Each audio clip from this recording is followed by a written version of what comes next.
I do a little diagram in our digital selling workshop where I talk about how little opportunity we in sales now get to actually be synchronous face-to-face or at least video-to-video contact with our customers. Yeah. In the overall scheme of things, a customer buying process, it could be as little as 6 to 7% of their entire buying process do we actually get to interface them one-on-one. Isn't that incredible? That's so low. So that means that 94% of the time, we're not interfacing with them. So the question is, well, if they're still doing research and reading and watching and listening to things, well, where are they getting that video to watch? Where are they getting that white paper to read? Yeah. So I teach that in a workshop, which causes an aha moment. And the next question I have is, would you like to learn how to leverage and be able to continue selling to your client in some of that 94%? Yeah. How many would like to do that? All the hands in the room. Everybody wants to learn how to do that. So that's the way that we get people to actually want to learn. Yeah.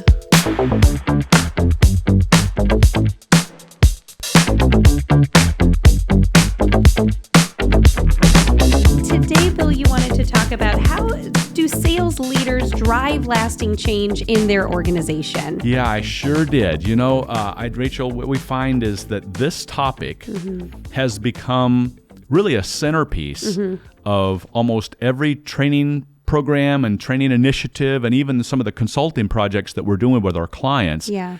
Because the world is changing so fast. Yes.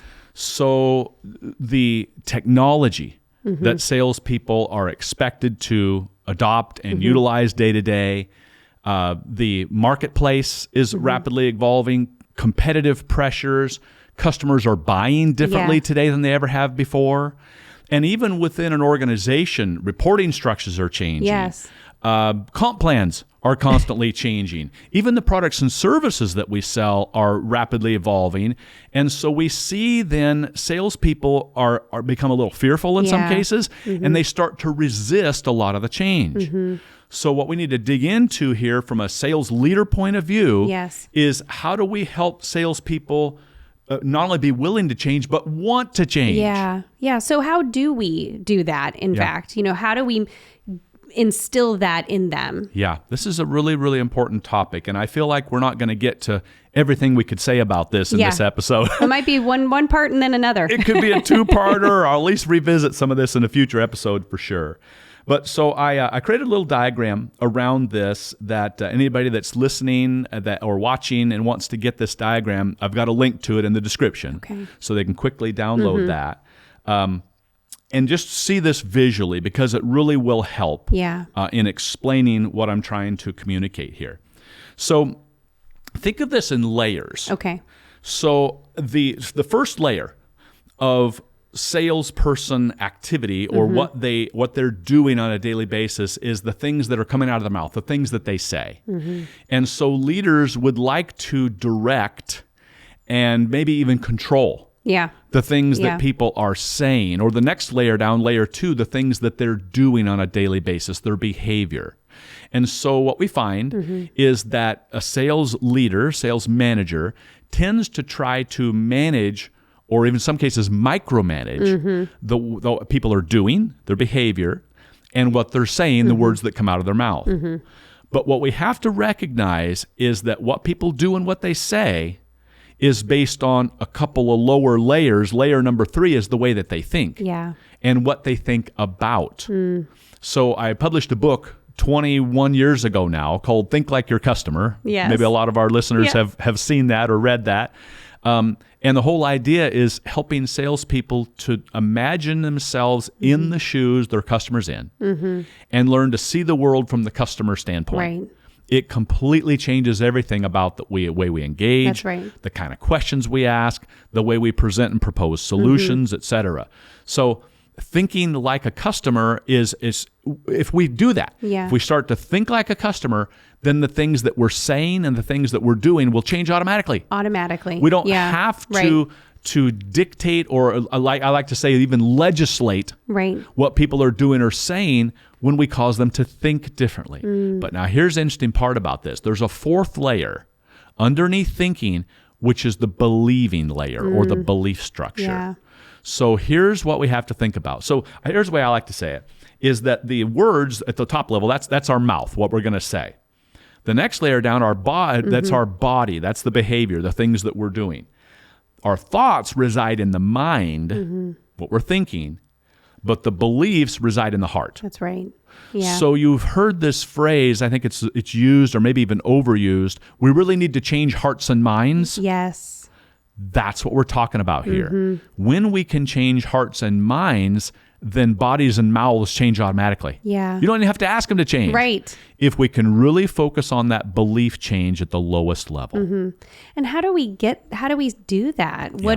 What is the best way to say, I need you to believe in this, whether it's a product, whether it's the company, what do we do? This is a really good point. Well, first of all, I want to say and just reinforce what you just said. What are we believing in? Yeah. So it's belief in the product that we're offering, belief in our company, yes, and that we are a good partner for our clients and that we can deliver what the clients need. It also could be belief in themselves. That's right. Couldn't it? Belief in their leadership and belief in the marketplace that there actually is demand for what we're selling. In fact, I would say that there are a dozen different reasons why salespeople would hesitate or be resistant to change or to doing something we're asking them to do. And all of those, in my opinion, are based on misbelief. We don't believe the right things. Yeah. We believe that, our stuff is okay, but it's not as good as the competitors' stuff. Right. And if you believe that, just like you said, it's going to come right out of your mouth. Absolutely. Whether or not you're speaking positively, even your actions can reflect how you really feel. Oh, yeah. So one of my heroes, a teacher and trainer and author named Zig Ziglar said, you'll always be successful in persuading your customer to think exactly as you do. Yeah. So that means if you don't believe in it, they're not going to believe in it because they can hear it. They can smell it, in fact. So it's not just like head knowledge. It's got to get to the heart. That's right. Because maybe you've heard this statement, the mouth speaks what the heart is full of. Absolutely. So if we can get to that heart level and think about how do we change that, then the rest of it sort of takes care of itself. So I actually defined, and I created this little model. Again, if you've downloaded this model, you can see what I'm showing, is that there are at least what I call 8 building blocks of belief. Okay. So these are 8 levers that we can pull. Okay. 8 different ways that we can help to influence, persuade people, sell people to believe differently. Yeah. And these are natural. They happen whether we know it or not, but we can be intentional about them. Right. We can kind of take control of this, if you will, and we can leverage these to build the right beliefs as opposed to just letting them happen and in many cases instill the wrong beliefs. Right. Okay? So I'm going to cover each of these 8, and as I said, I may run out of time here, and so we'll just do what we can in this see how episode. far we get. We'll see how far we get. But I'll probably go deeper in some of these in some future episodes because any one of these could be an episode unto itself. Yes. Yeah. But let's talk about this a little bit. So at the lowest level, we got this belief layer, and that's what we're trying to impact or to influence. One of these building blocks that supports that layer, kind of like the foundation to this layer, is truth. Truth means that there is demand in the marketplace. Yes. And now as a leader, I need to make sure that my salespeople recognize that that's the case. Yeah. So it could be as simple as a statistic. Yep. 84% of companies are going to invest in AI before the end of this year. Okay, if I'm selling AI, 84%? That's a big truth. Yeah. So that makes me start thinking that, these telephone calls aren't in vain here, that there's a lot of people out there that need this thing. Another little truth that I like to use, which is kind of a funny, but it's the truth. I ask a group of salespeople, do you have customers today? Yes. Yeah, we have customers today. Second question, did they buy from you on accident? Where they didn't know that they were doing it? Right, they made a mistake. They faxed the order to the wrong company. No, they bought on purpose. Right. Well, then do you think they did that for a reason? Was there a reason that they bought from you instead of somebody else? Yeah. Okay, well, whatever that reason is, then is the truth, isn't it? Yes. Our customers will tell us the truth if we're willing to ask. That's right. Now, we can send a marketing person out there to do a case study or business case or some sort of analysis on a customer and come back and report, here are the reasons why they bought from us and how are the results that they're getting. Right. But any individual salesperson can also ask their customer who's bought from them, John, I really appreciate being our client for the last 2 years. Can I ask you something? What keeps you coming back? Right. Find out. What they like and don't like. Now, it's interesting. The customer often will share maybe something they do like, but then they want to share something they don't like. Yeah. And that is also an opportunity. Yeah. You know, what I don't like is how complicated it is to access this and to get the information for so-and-so. Right.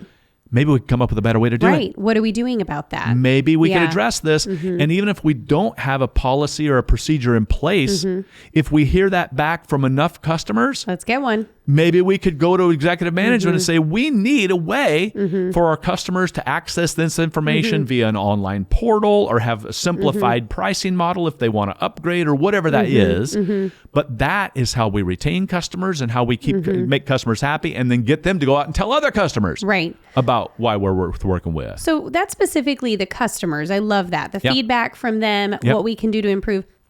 I'm kind of thinking as a leader, and I'm wondering, how does the leader tell the salesperson the truth about those products? What are some ways that they can really implement? I guess, would it be through training? Would it be through using the product, understanding it?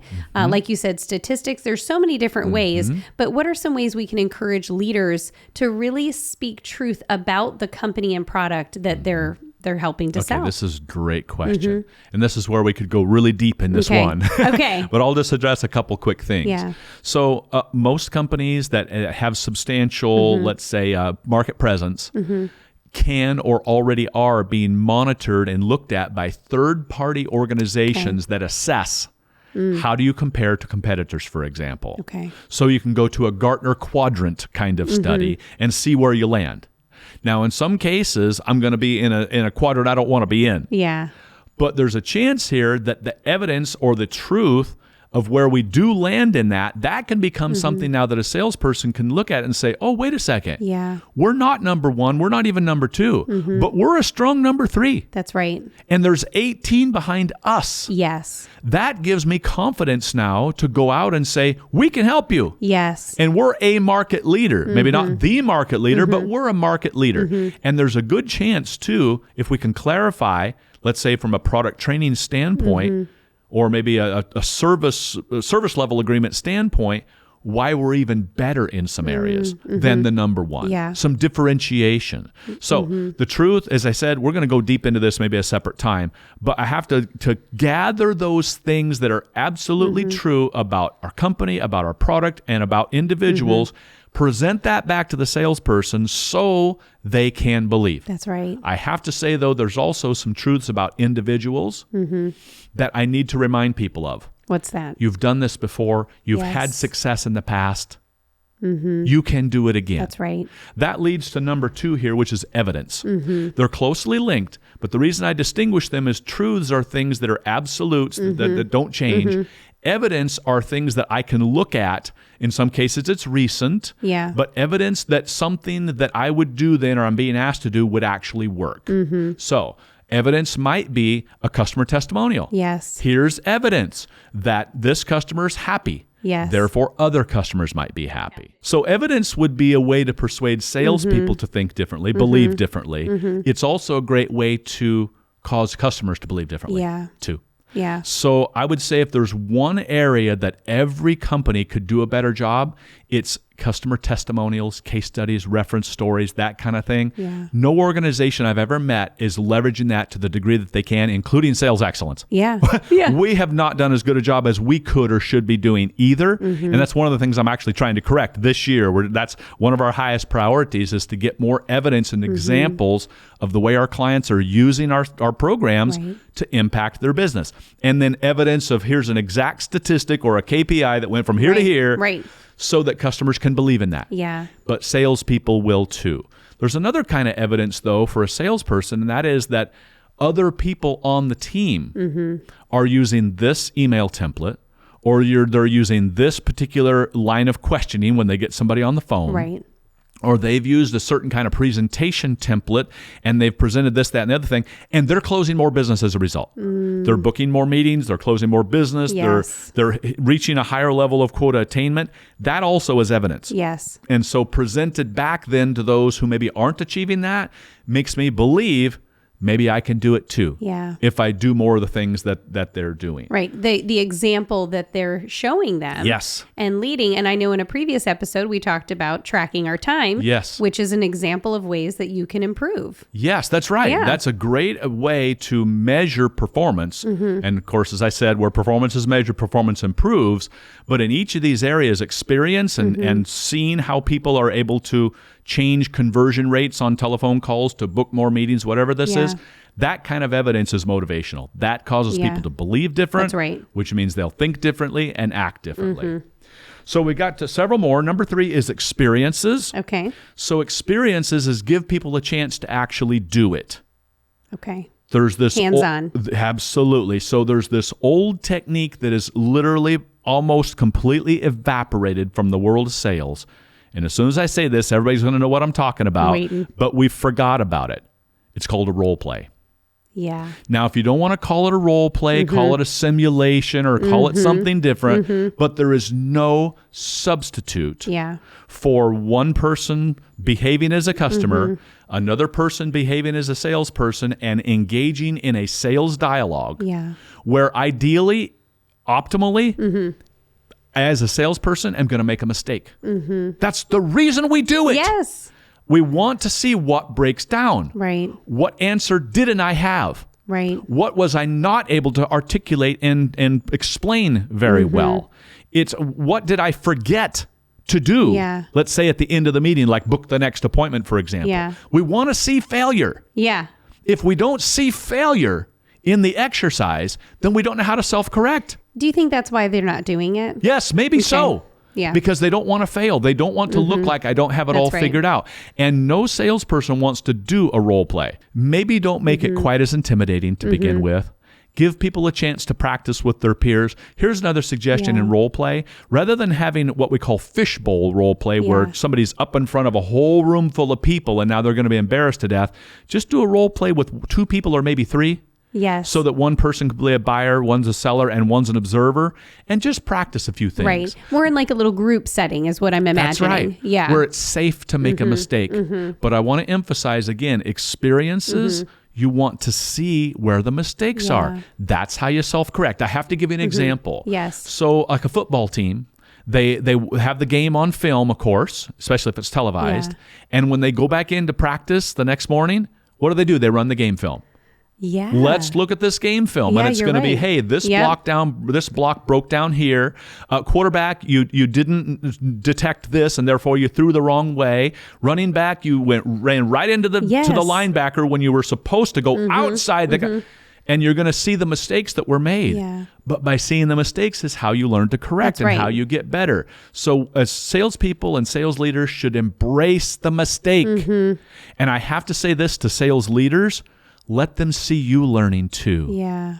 Let them see that you're human too. Don't avoid the role play exercise. In fact, we're going to get to one of those in just a second. That is one of the reasons why I think that sales managers and sales leaders should do more of that kind of thing in front of their team.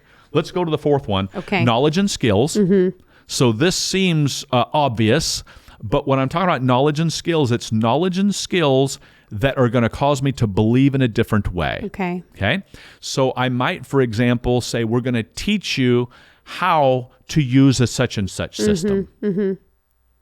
In our workshops, we teach them why to use a system. Yeah. And then we teach them how. Right. Because if they don't know why, they don't want to do it. They don't care how. Yeah.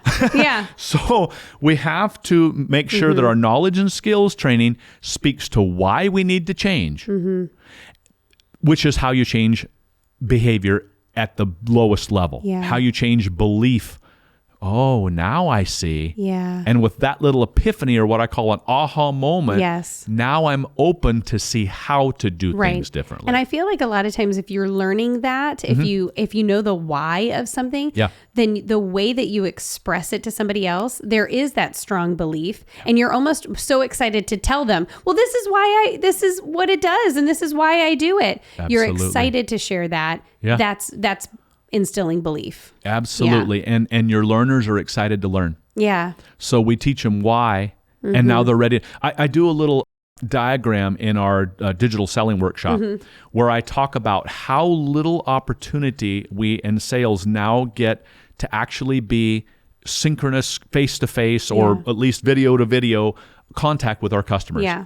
In the overall scheme of things, a customer buying process, it could be as little as 6 to 7% of their entire buying process do we actually get to interface them Wow. one-on-one. Isn't that incredible? It's so low. So that means that 94% of the time, we're not interfacing with them. So the question is, well, if they're still doing research and reading and watching and listening to things, well, where are they getting that video to watch? Where are they getting that white paper to read? Yeah. So I teach that in a workshop, which causes an aha moment. And the next question I have is, would you like to learn how to leverage and be able to continue selling to your client in some of that 94%?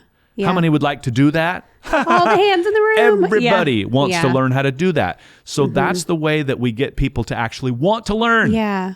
Knowledge and skills, but new knowledge and skills makes people believe differently, which makes them behave differently. So if we can teach the knowledge and skills of how to shoot a short video, Right. and send it, let's say, across LinkedIn to a prospect, just a little 30-second video, asking a couple of questions and seeing if they'd like to learn more about how we could help them. Yeah. It's a game changer. And I dare say, I still think that the adoption rate for a video in prospecting is incredibly low.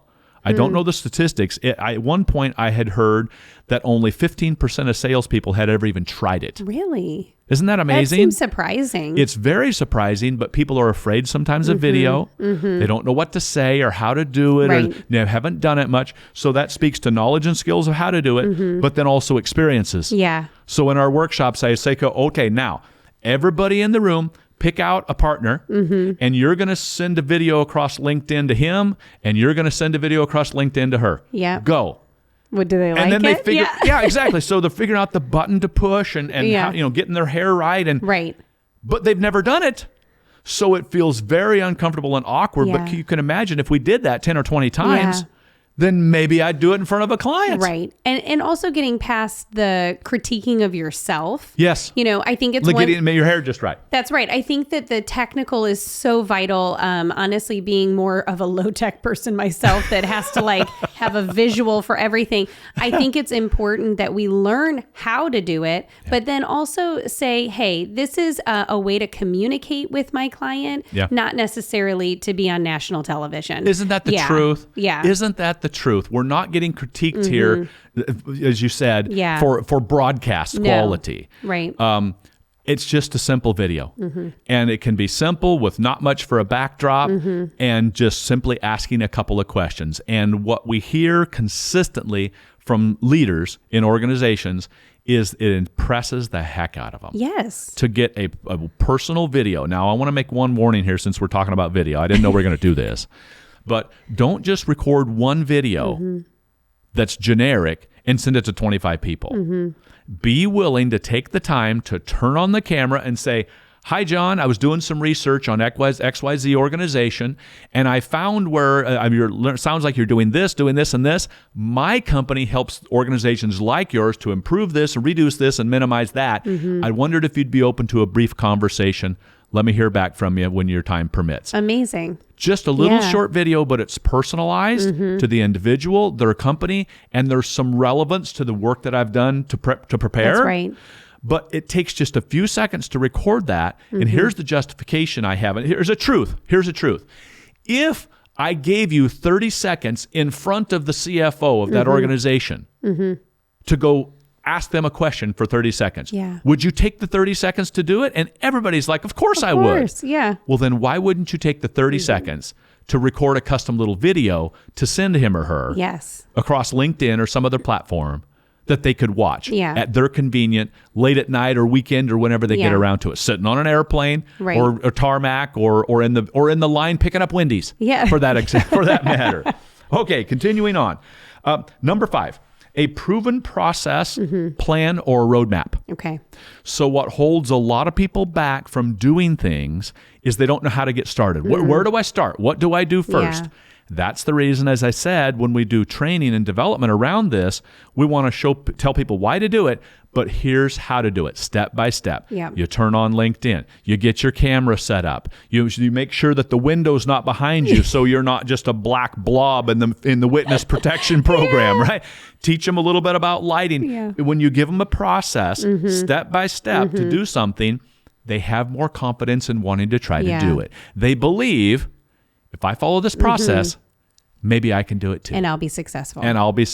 Like the other people who followed this process have as well. Yeah. This is why franchises are so effective, because they sell you a blueprint of exactly what to do. Here's how you do it. Your building's set up this way. We want chairs of this color. We want your food prepared in the following way. All your people are going to wear this certain kind of clothing, and here's how you're going to operate the windows.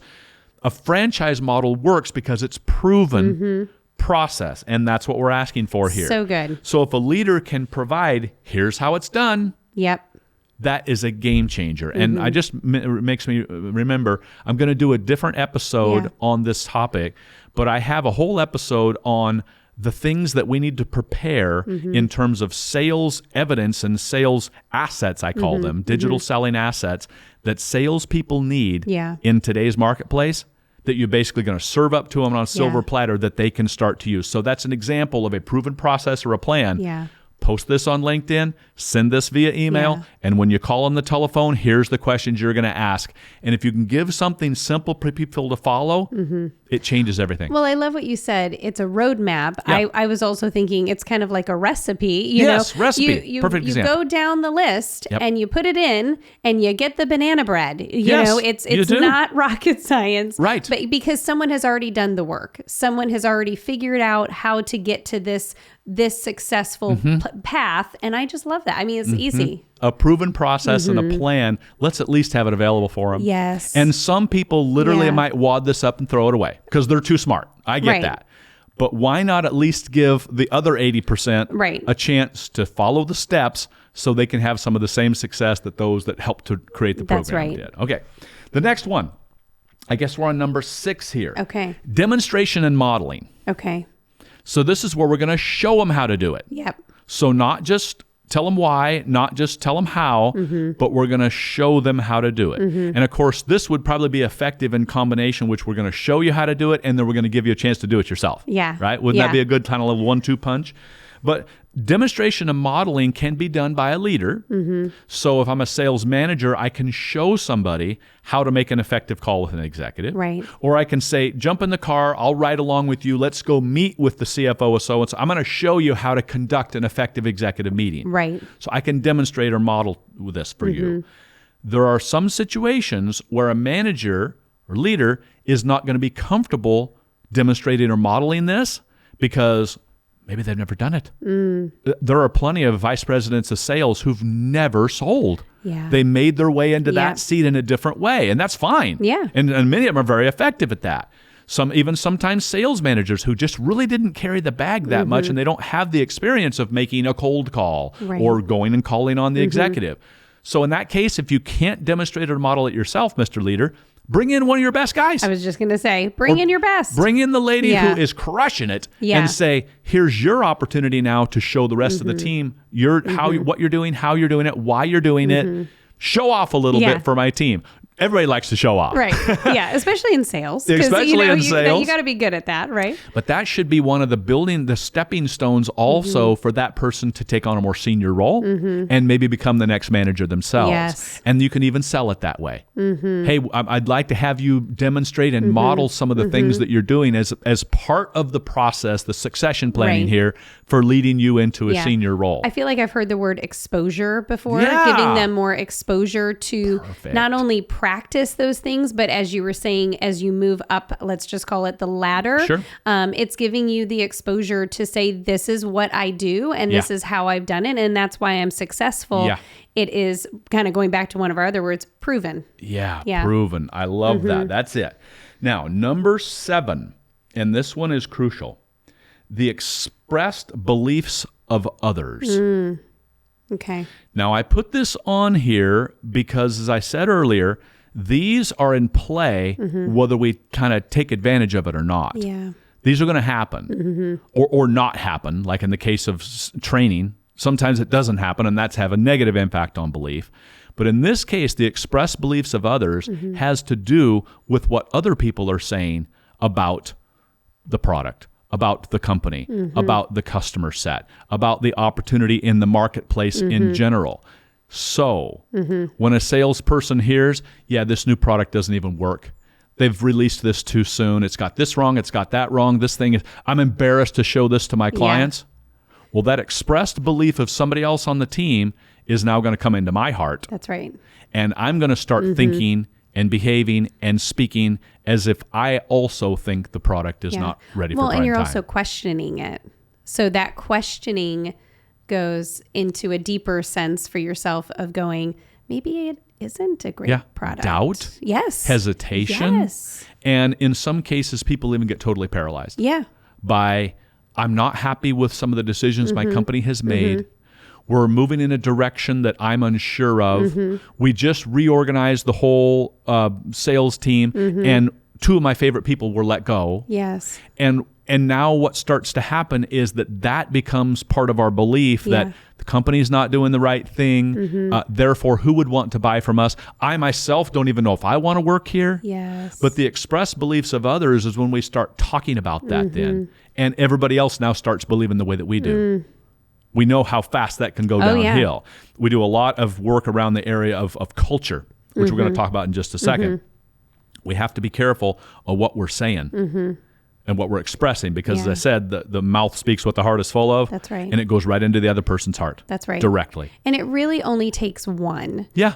It can be one person. I entered a situation, of course, on social media. Okay, right. That I realized it just took one person to say something positive. It didn't even require a lengthy, message, but the negativity was so intense. It just took one person to say something positive. And can I tell you, now that entire thing has switched and there's about 5 or 6 other people saying positive things because sometimes we're afraid to do the opposite. Yes, right. And if negativity is already in play, then that positivity it's hard to be that person. Yes. But if you can be that voice of reason, of truth, of evidence, all of those things, then you're going to change the whole atmosphere. Absolutely. Yeah. And it starts with the leader. It does. It starts with the leader It really does. what you're pointing out is the flip side of this is the expressed beliefs of others.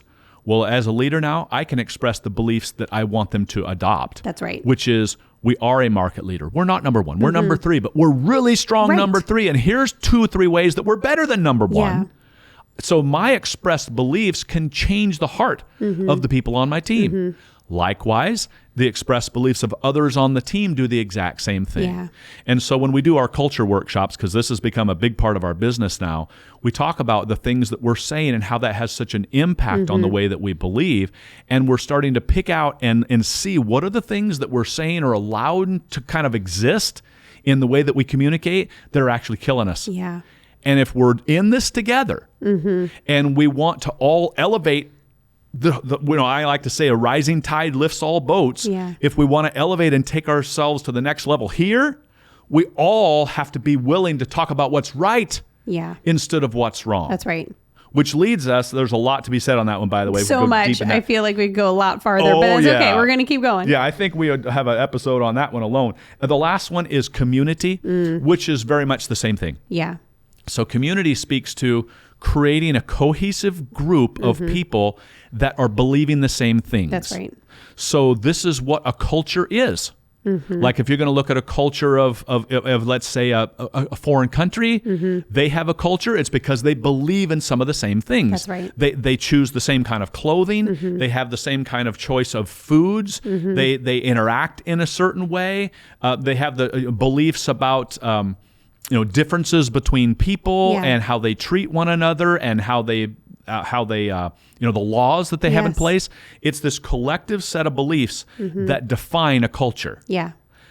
This kind of community is what we need to build and develop in our own organizations to create the kind of atmosphere and the culture that we want. Yes. So it's all about culture in terms of everything that we've said here is all about a culture of truth, a culture of evidence, a culture of creating opportunities to have experiences. But this community where we're sharing truth, where we're sharing evidence, where we're sharing expressed beliefs that this is going to work. Yeah. And you know what? I called so-and-so and I asked that question and I booked a meeting. Yes. That sort of evidence and that sort of sharing this stuff changes everything. Now, really a lot does. of organizations will establish some sort of let's say, an environment for this communication, like a Slack channel, for example. And a lot of times they set up the Slack channel and they get excited about it for a week or two, and then interest in it drops way off. Yeah. This is where a leader has to lead. A leader has to drive that thing. Right. And be willing to go in there and talk about the recent win. Go in there and ask questions about, hey, Bob got a meeting with the CEO of such and such. Bob, tell the group how you did it.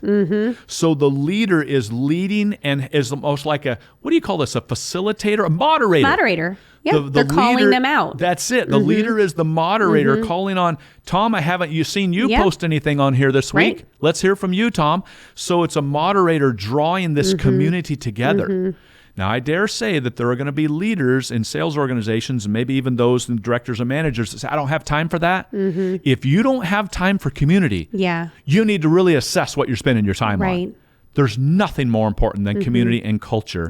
And so taking just a few minutes to monitor what we're expressing and what we're sharing, and then to drive that and moderate that, one of the best things you could possibly do to change beliefs, which leads to changes in the way that we think, the way that we behave, and even the words that come out of our mouth. I couldn't agree more. So that's all I have to share for this episode. That was so good. I literally can't wait for the other ones where we go even deeper. Yeah, it's we'll gonna drive be so deeper good. in some of these things. Thank you, Bill. Yes, love it. Thank you.